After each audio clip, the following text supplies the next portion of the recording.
Selamat pagi Bapak Ibu yang dikasihi oleh Tuhan.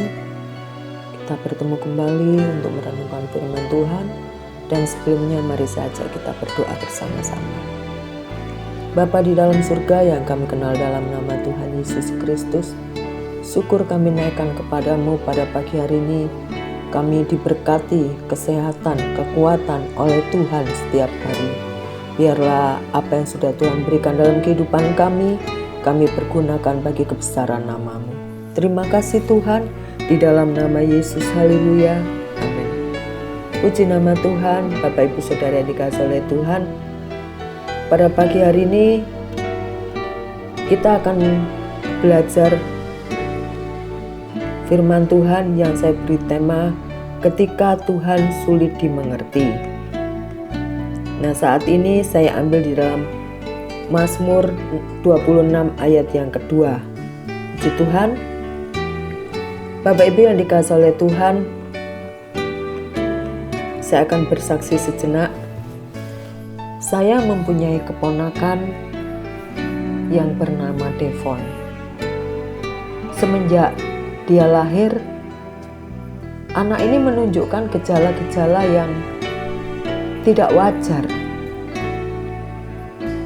Karena setiap dia capek, dia akan pingsan. Lalu kami semua mencoba untuk membawa ke dokter memeriksakan. Hasilnya keluar dan ternyata keponakan saya ini mengidap penyakit thalassemia mayor. Ya. Thalassemia mayor ini dimungkinkan tidak bisa sembuh. Ya. Akhirnya setiap bulan sekali keponakan saya ini harus menjalani transfusi darah. Setiap bulan. Bahkan anak ini karena setiap bulan yang dilakukan harus pergi ke rumah sakit, maka dia akan ingat bahwa tanggal ini saya harus ke rumah sakit untuk transfusi darah. Kehidupannya juga tidak seperti anak-anak yang lain. Kalau anak-anak lain bisa berlari-lari, bisa naik sepeda, anak ini tidak bisa. Kalau dia capek, seketika dimanapun berada dia langsung pingsan.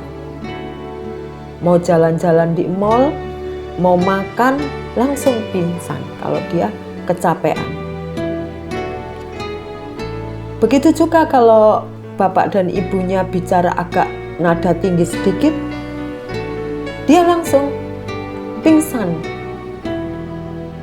Nah, akhirnya kehidupannya tidak sama dengan teman-temannya. Mau tidak mau dia diperlakukan sedikit di atas saudara-saudaranya yang lain mengingat penyakit thalassemia mayor ini. Akhirnya saya secara pribadi dalam hati kecil saya berpikir, apa yang keliru dengan keluarga saya? Tapi semua sudah terjadi. Tidak mungkin kita menoleh ke belakang ataupun usik-usik tentang latar belakang ibunya. Karena dari keturunan kami tidak ada. Dan kita jalani semua itu. Mau tidak mau kita jalani. Akhirnya semua berjalan seiringnya dengan waktu hingga saat ini dia sudah duduk di bangku kelas 6 sekolah dasar. Karena kita tahu kita tidak pernah sendiri, ada topangan dari saudara-saudara yang lain, teristimewa ada topangan dari Bapa kita yang baik, yaitu Tuhan Yesus. Dalam hal ini Bapak Ibu sekalian, saya mendapat pengertian baru, yaitu bahwa sesungguhnya Tuhan mengizinkan masalah dalam hidup kita untuk sebuah alasan. Alasan yang utama tentu Tuhan rindu menyatakan kuasa-Nya melalui permasalahan yang sedang kita hadapi. Tuhan mengizinkan masalah dalam hidup kita, dan itu diberikan kepada kita demi kebaikan kita juga. Ada beberapa hal di sini, tetapi saat ini kita masuk yang pertama, ada 5 poin. Yang poin pertama adalah Tuhan ingin menguji, masihkah kita ini dalam kondisi yang sulit masih bisa mencintai Tuhan. Kalau kita dalam kondisi yang terjelek pun, istilahnya kita ini terpuruk bermacam-macam, bisa kehidupan kita, perekonomian kita, usaha kita, ataupun sakit penyakit yang sedang sampai saat ini dialami oleh keponakan saya. Tuhan mau kita sekalian tetap mencintai Tuhan seperti halnya Tuhan menerima kita, mencintai kita apa adanya. Pertanyaannya adalah, Bapak Ibu sekalian, akankah kita masih mencintai Tuhan? Masih adakah rasa cinta kita kepada Tuhan? Kita sering melantunkan lagu, "Ku mau cinta Yesus selamanya." Terkadang itu sebuah slogan saja yang keluar dari bibir kita. Tapi kalau hal itu benar-benar kita jalani dalam hidup kita, sesungguhnya tidak ada sungut-sungut yang keluar dari mulut kita. Karena di dalam pujian itu mengatakan, meskipun badai menerpa kita, ku mau tetap cinta Yesus selamanya, dalam susah dan senang. Bapak Ibu sekalian yang dikasihi oleh Tuhan, cinta sejati itu sesungguhnya membutuhkan sebuah pengorbanan dan ujian. Bicara tentang cinta gitu loh, ada pengorbanan. Bapak Ibu mungkin lebih mengerti dan bisa menjelaskan secara detailnya. Demikian juga sesungguhnya kita dengan Tuhan. Kesetiaan kita, cinta kita itu perlu mendapat ujian, perlu diuji. Dan Tuhan mengizinkan kita sekalian melalui serangkaian peristiwa yang terkadang sulit untuk kita pahami dengan akal pikiran kita, karena Tuhan ingin menguji seberapa besar kadar cinta kita kepada Beliau yang ada di surga. Yesaya 48 ayat yang ke-10 mengatakan, "Sesungguhnya Aku telah memurnikan engkau, namun bukan seperti perak, tetapi Aku telah menguji engkau dalam dapur kesengsaraan." Ingatan kita tentu kepada si Daniel. Tidak ada kok yang suka ketika mereka menghadapi keadaan yang penuh tekanan dan target yang tampaknya tidak terjangkau. Tidak ada yang suka. Tetapi kadang-kadang Tuhan menggunakan seperti itu, yaitu keadaan-keadaan yang tidak nyaman dalam hidup kita untuk membakar hal-hal yang negatif yang ada dalam diri kita. Mungkin sikap kita. Bapak Ibu sekalian yang dikasihi oleh Tuhan, yang perlu kita lakukan saat melalui masa-masa menyakitkan adalah tetap mempercayai Tuhan sepenuhnya. Jangan sampai goyah. Seperti perak dan emas, setelah dilebur dengan api, saat dibakar sampai meleleh, semua kotoran terbakar dan keluar dari perak atau emas tersebut. Kemudian setelah diproses pembakaran itu, maka emas atau perak itu menjadi murni 100%. Demikian juga hidup Bapak dan Ibu dan juga saya.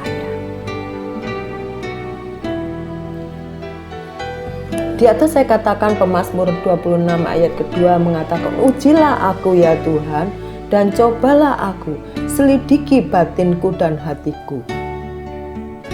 Ini bukan perkara yang mudah, tetapi bersama dengan Tuhan kita akan melewati dan kita akan melakukan perkara-perkara besar, perkara-perkara sulit yang kita hadapi saat ini. Karena semua tokoh besar di dalam Alkitab dan juga para hamba-hamba Tuhan yang dipakai Tuhan secara luar biasa, beliau juga pasti pernah merasakan dan melewati proses yang menyakitkan seperti kita, yaitu dimurnikan, yang pada akhirnya hasilnya menjadi indah di pemandangan Tuhan. Saya percaya setiap kita merindukan hidup yang berkenan kepada Tuhan, hidup yang memuliakan nama Tuhan. Tetapi biarlah setiap ujian-ujian yang kita hadapi, kita akan jalani dengan penuh sukacita, karena Immanuel menjadi pegangan kita. Puji nama Tuhan. Bapak Ibu sekalian, biarlah pada pagi hari ini apapun yang terjadi kehidupan kita, kita ingat Immanuel, Tuhan Yesus bersama dengan kita. Selamat pagi, selamat beraktivitas. Tuhan Yesus memberkati. Amin.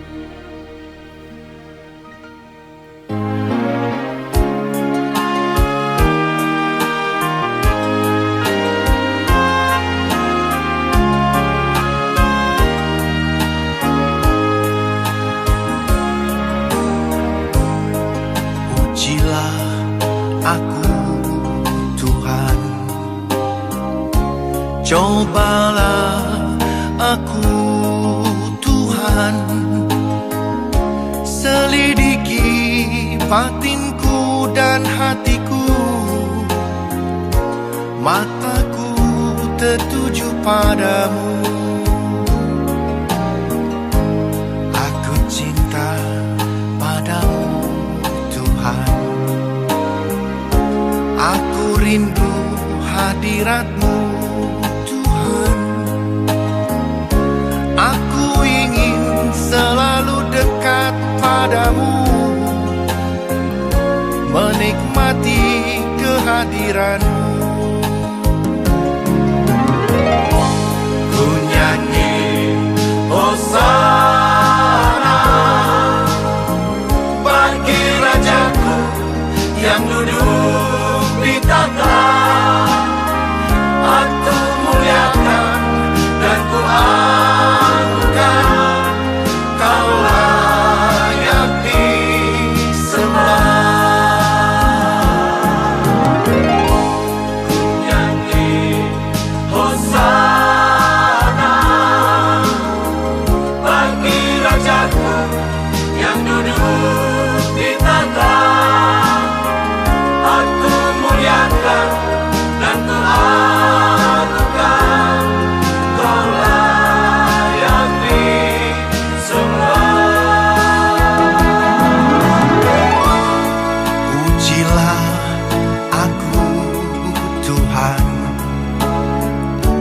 cobalah aku Tuhan, selidiki batinku dan hatiku, mataku tertuju padamu.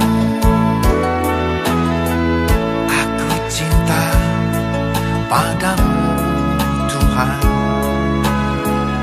aku rindu hadirat-Mu Tuhan, aku ingin selalu dekat padamu, menikmati kehadiran-Mu.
Pagi